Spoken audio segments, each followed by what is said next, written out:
And back here in the nation, Korea's Culture Ministry and Google are joining hands to bring Korean culture ranging from K-pop to traditional cultural contents to people around the world.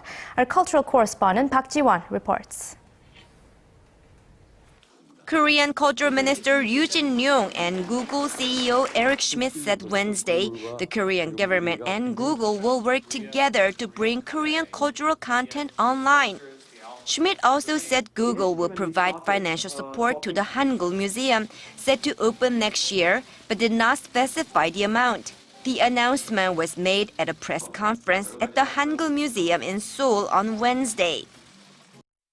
I believe that Google will be a great help to us and that we can contribute to Google. This is just the beginning of what I hope will be a bigger partnership between our two institutions. The Korean culture spans 5,000 years, 6,000 years, a long, long time.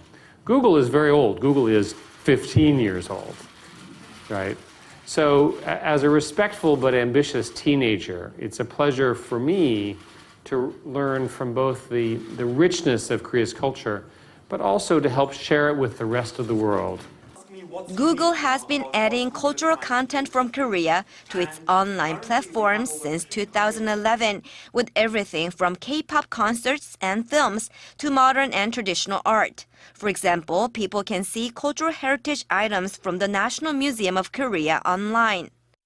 Amid the collaboration between the Korean government and the search engine, the Google Cultural Institute, which displays the cultural assets from more than 300 institutions from 44 countries, ranging from architecture to art, recently launched new partnerships with 4 Korean cultural institutions, including the Korea Database Agency and the Lee Young-hee Korea Museum. Through the Google Cultural Institute collection, anyone with internet access can now appreciate the beauty of the traditional clothing and houses known as hanbok and hanok.